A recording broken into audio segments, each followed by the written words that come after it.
ke ujung kaki, seperti pernah kita ulas juga. Jadi dari ujung kepala sampai ujung kaki, di bulan ini kita diminta oleh Allah berlatih mengendalikan semua bagian tubuh kita dari tindakan-tindakan kontraproduktif yang tidak berkesesuaian dengan fungsi bagian tubuh ini, yang hanya boleh digunakan pada yang baik-baik. Nah, untuk itulah kemudian banyak sekali para ulama memberikan petunjuk kepada kita, bahkan untuk memohon kepada Allah, berdoa dengan khusyuk, sehingga di awal-awal bulan Rajab dan bulan-bulan hurum yang lainnya ini kita diberikan kekuatan oleh Allah untuk mampu berlatih, karena tidak mudah mendapatkan kesempatan istimewa ini.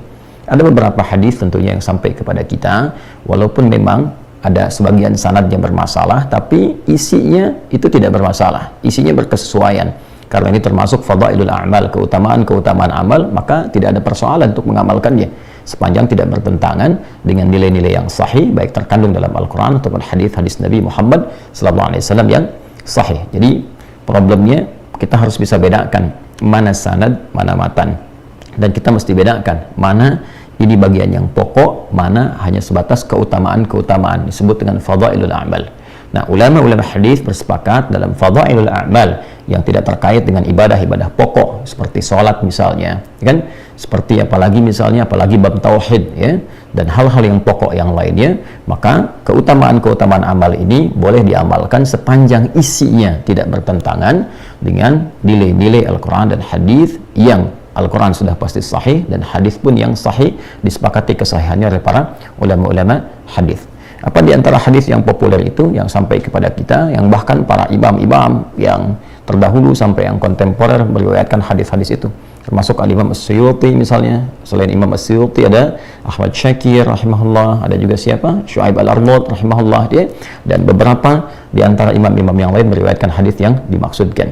Ketika tiba di bulan Rajab, ya, mereka menyampaikan satu riwayat doa yang tersambung pada Nabi SAW, walaupun dari segi sanad ada persoalan di situ. Ya, Nabi SAW pernah membimbing dengan kalimat Allahumma barik lana fi Rajab wa Sya'ban wa balighna Ramadan. Allahumma barik lana fi Rajab wa Sya'ban. Ya Allah, anugerahkan kepada kami keberkahan. Berkah itu artinya ziyadatul khair. Nah, ini yang saya maksudkan, maknanya berkesesuaian. Ziyadatul khair itu bertambah nilai kebaikan. Lawan baik adalah buruk. Artinya kalau kita minta kepada Allah ditambahkan kebaikan, ya, pengertian terbaliknya dijaga dari keburukan, dijaga dari maksiat. Maka ketika kita masuk ke bulan Rajab ini, kita memohon kepada Allah dengan segenap kekuatan hati, jiwa, dan kesungguhan pikiran kita, supaya Allah menjaga kita dari semua yang buruk di bagian tubuh ini, agar tidak bertindak yang zalim, seperti diisyaratkan oleh Al-Quran tadi, ya, fala tazlimu fihinna anfusakum, Quran surah 9 ayat 36.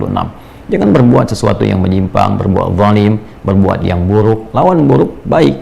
Di hadis tadi mengatakan Allahumma barik lana fi Rajab. Ya Allah, mohon berkahi kami di bulan Rajab. Makna berkah ziyadatul khair, bertambah nilai kebaikan. Nah, karena itulah kalau mata kita dilatih untuk berbuat yang baik-baik, menghindari yang buruk, maka bertambah kebaikan di mata. Ya, kalau telinga kita dilatih untuk menghindari pendengaran yang buruk, bertambah kebaikan di telinga ini. Ya, demikian lisan dilatih bertutur yang baik, maka yang buruk akan hilang, bertambah kebaikan di lisan sampai ujung kaki. Sampai semua kebaikan insya Allah ada bagian dari tubuh kita, sehingga sensitivitas kita pada keburukan sangat tinggi. Begitu mendengar, melihat, atau bahkan ingin bertutur, kita bisa langsung palingkan kepada yang lebih baik. Demikian kan hukumnya, kalau baik itu dominan, yang buruknya akan tertekan. Demikian sebaliknya, kalau buruknya itu naik, yang baiknya akan turun. Nah, jadi teman-teman sekalian, di titik ini kita mohon kepada Allah yang pertama, perbanyak doa di awal-awal ini, kan? Kita mohon kepada Allah kekuatan, dan kita berusaha dengan sungguh-sungguh. Dengan doa itu nanti Allah berikan perlindungan, kekuatan pada jiwa kita, kan? Sampai kita berusaha, mungkin sampai ke bulan Sya'ban, mungkin ke Ramadan, atau setidaknya ya kita berlomba dengan ajal kita. Begitu sampai tepat di ajalnya, kita sudah menjadi lebih baik insya Allah di sisi Allah Subhanahu wa Ta'ala. Kan sangat menguntungkan dan tidak ada ruginya, kan? Ya, kita bermohon diberi kekuatan dan kita berusaha semaksimal mungkin, setidaknya kita jadi orang baik, ya kan? Bekerja baik, sebagai karyawan baik, sebagai orang tua baik, sebagai anak baik, demikian seterusnya. Teman-teman sekalian, kita akan manfaatkan kesempatan ini insya Allah untuk mencoba menjawab beberapa pertanyaan yang sudah direkap oleh teman-teman di admin, dan sisanya barangkali ada sedikit sampai dengan ke Isya waktu Indonesia bagian Barat, namun insya Allah coba kita akan optimalkan.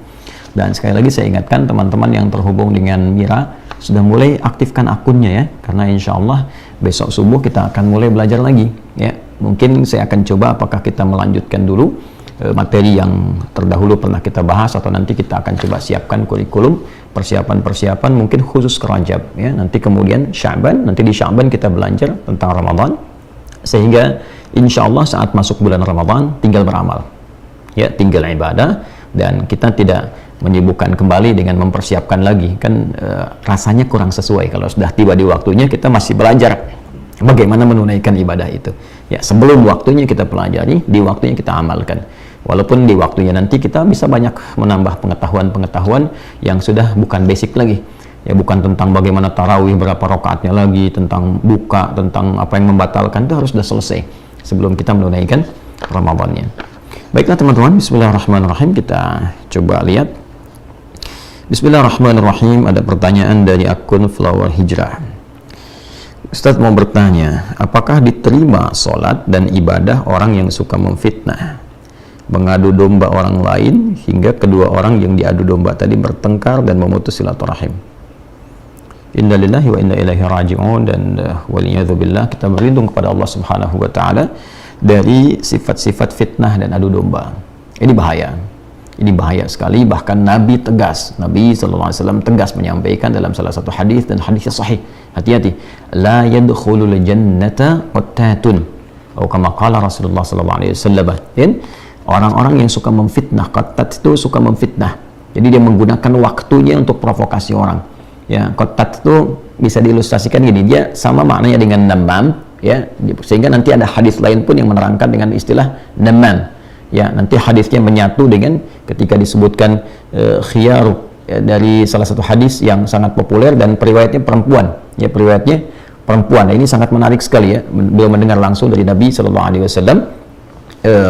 Bintu Yazid ya, radhiyallahu taala anha mendengar dari Nabi SAW ketika beliau kemudian mengonfirmasi, bertanya ya kepada para sahabatnya, tahukah kalian atau akankah kalian ingin aku beritahu tentang orang-orang golongan yang terbaik di antara kalian, khiyarikum ya. Kata mereka, bala ya Rasulullah, tentu saja ya Rasulullah SAW. Maka kata Nabi, khiyarikum ya idza ru'u khiyaru ibadillahi, redaksi hadisnya demikian, khiyaru ibadillahi idza ru'u dzikirallah. Sebaik-baiknya hamba Allah itu yang kalau engkau lihat wajahnya itu langsung mengingatkan kau dengan Allah.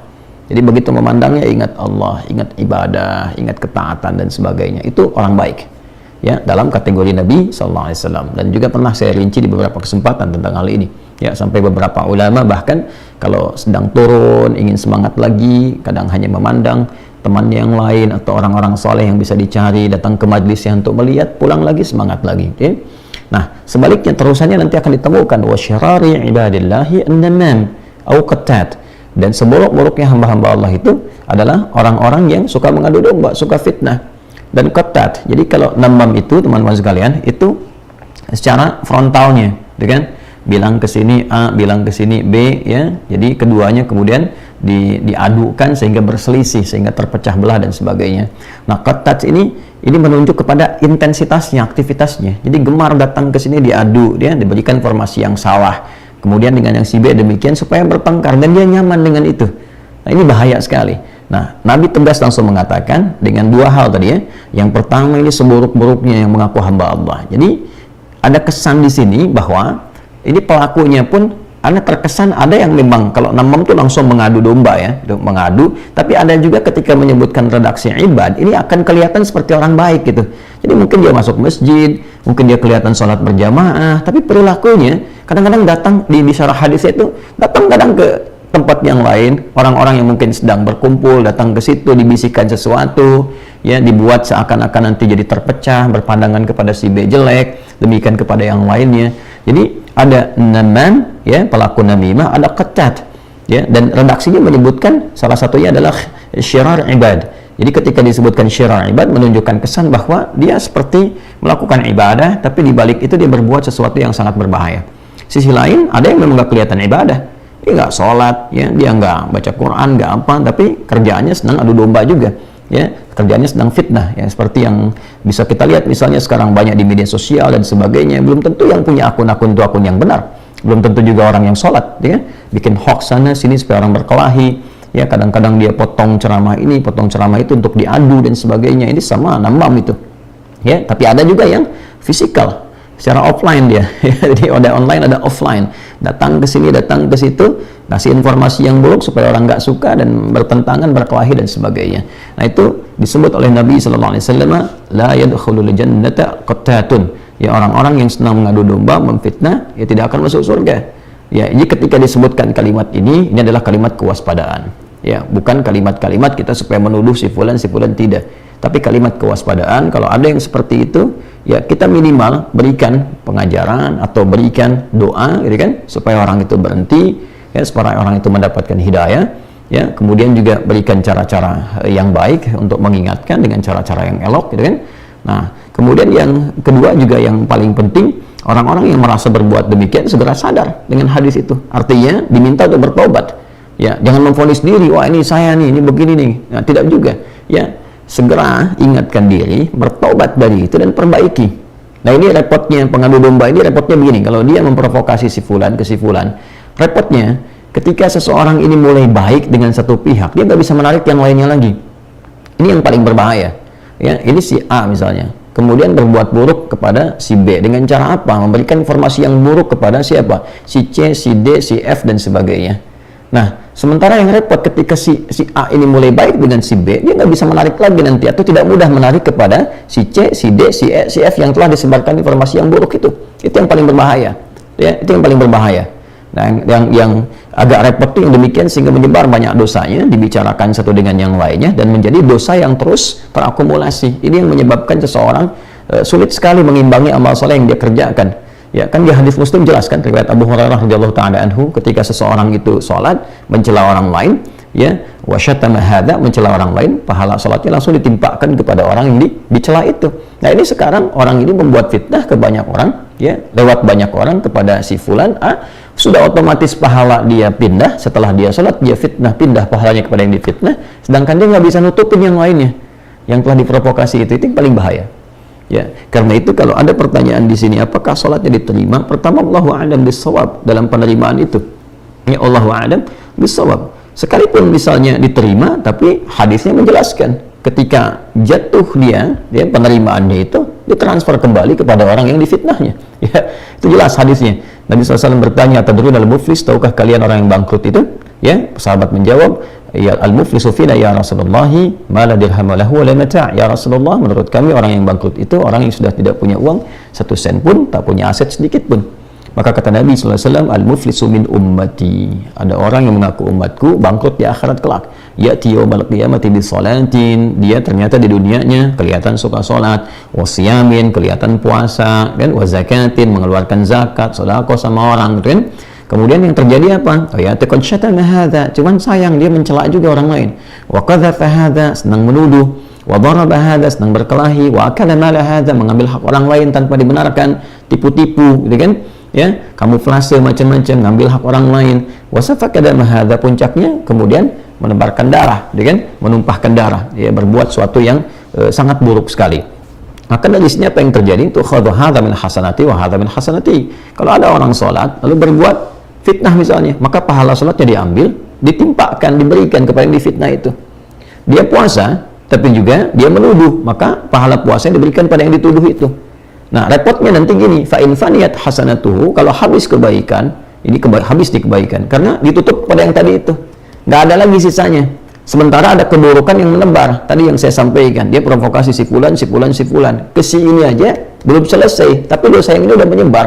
Maka dosa-dosa yang di sini ditimpakan kepada dia, fatuliha finnar, maka dilemparkan ke dalam neraka. Jadi mesti khawatir, mesti takut dengan persoalan ini, karena sekalipun ada penerimaan, tidak langsung tercatat sebagai pahala yang abadi melekat pada dia, tapi ditransferkan kepada orang yang difitnahnya. Dan kita mendoakan mudah-mudahan orang-orang yang demikian dilembutkan hatinya oleh Allah Subhanahu wa taala untuk segera bertobat.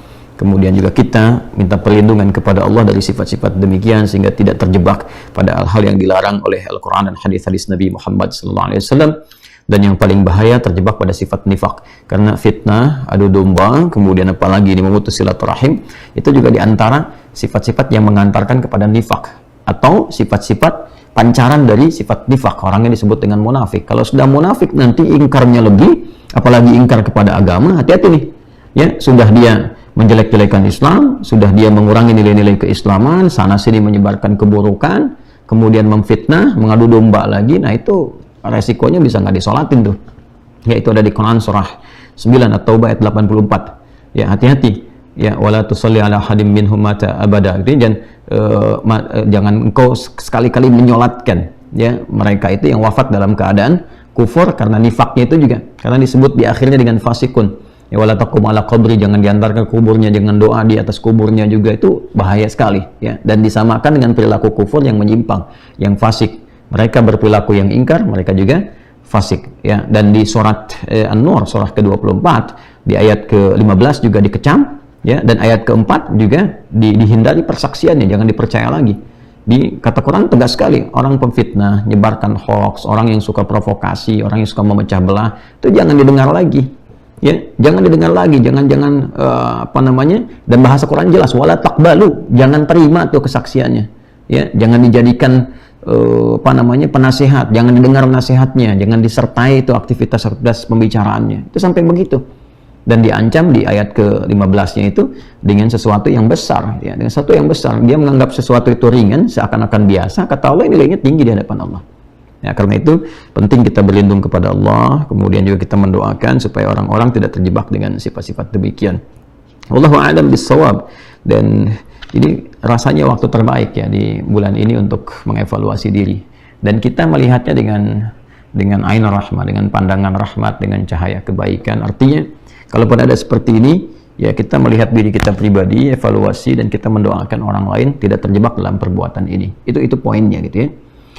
Terima kasih teman-teman sekalian. Mohon maaf saya agak percepat penjelasan karena saat ini sudah juga berkumandang adzan Isya dan kita waktunya terbatas, karena ba'da Isya saya harus meneruskan kembali aktivitas yang berjalan. Kita sedang menyiapkan dan memantau teman-teman kadar-kadar ulama kita yang sedang dalam perjalanan. Alhamdulillah sebagian gelombang pertama sudah berangkat. Mereka kemarin sudah bergerak dari Malaysia ke Istanbul, tadi tiba di Tunis dan sebentar lagi akan sampai di Tripoli. Mohon doanya, mudah-mudahan juga baik mereka ataupun yang lainnya dan saudara-saudari kita yang sedang belajar dimudahkan oleh Allah dan dirahmati, serta insya Allah bermanfaat bagi bangsa, negara, dan agamanya ketika kembali. Allahumma taqabbal minna innaka antas sami'ul alim wa tub 'alaina innaka antat tawwabur rahim. Rabbana atina fid dunya hasanah wa fil akhirati hasanah wa qina adzabannar. Wa sallallahu ala sayyidina Muhammad wa ala alihi wa sahbihi ajma'in. Wa akhiru da'wana subhanakallahumma wa bihamdika nashhadu an la ilaha illa anta nastaghfiruka wa natubu ilaik. Walhamdulillahi rabbil alamin. Assalamualaikum warahmatullahi wabarakatuh.